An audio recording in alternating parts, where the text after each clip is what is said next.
following Japan's defeat, the 1943 Cairo Declaration and the 1945 Potsdam Proclamation stipulated that all Chinese territories Japan had occupied must be returned to China.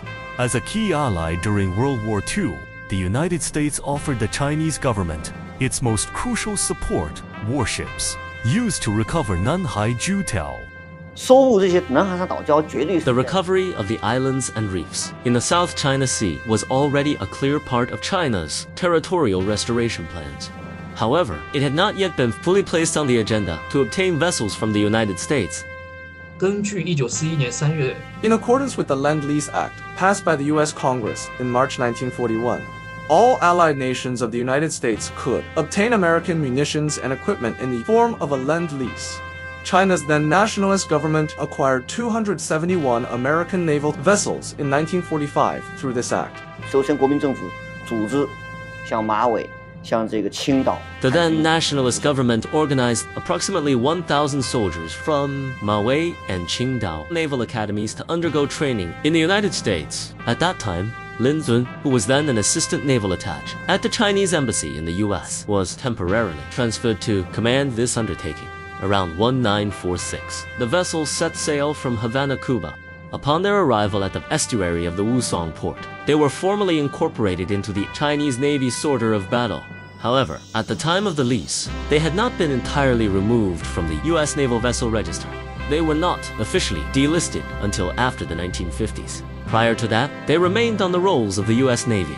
In principle, the 4 warships remained on the U.S. Navy's registry and were leased to China under a special wartime arrangement through the Lend-Lease Act. This arrangement implied that once the lease expired, the vessels were to be returned to the United States. Therefore, it is important to distinguish between the ownership of the warship still held by the U.S. government and the actions of the Chinese government in recovering the Shisha and Nansha Islands.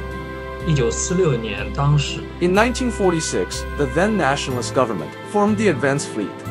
It dispatched a fleet composed of 1 destroyer escort, 1 patrol craft escort, and 2 tank landing ships. The fleet departed from Shanghai, proceeded to Yulin Port in Hainan for rest and reorganization, and then divided into 2 flotillas to advance towards the Shisha Islands and the Nansha Islands. On the early morning of November 24th, the Deputy Commander-in-Chief Yao Ruyu led the warships Yangxing and Zhangjian to land on Lin Island.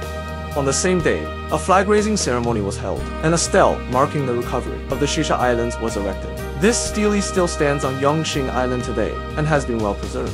Led by Lin Zun and Lin Huanzhang, the warships Taiping and Zhongye advanced towards the Nansha Islands. It was not until December 12th that they landed on what was then called Huangsha Island, now known as Taiping Island, the largest natural island in the Nansha Islands. The second largest island in the Nansha Islands was named Zhongye Island. The names of these 4 islands were derived from the names of the 4 warships of the Advance Fleet that carried out the mission to the South China Sea Islands. Americans after 1945 were aware that traditionally the Chinese have claimed these islands. But the fact that under a military equipment agreement, the Lend-Lease or something like that, the Americans allow the Chinese to use American ships or hire American ships to retake the island is of some legal significance. It could be interpreted as an acquiescence by the Americans in the Chinese title. The Chinese government's recovery of the Shisha and Nansha Islands is itself a vital part of the post-World War II international order, widely recognized by the international community. Chinese government's recovery of the Shisha and Nansha Islands was supported by the international community, particularly with the help of the United States,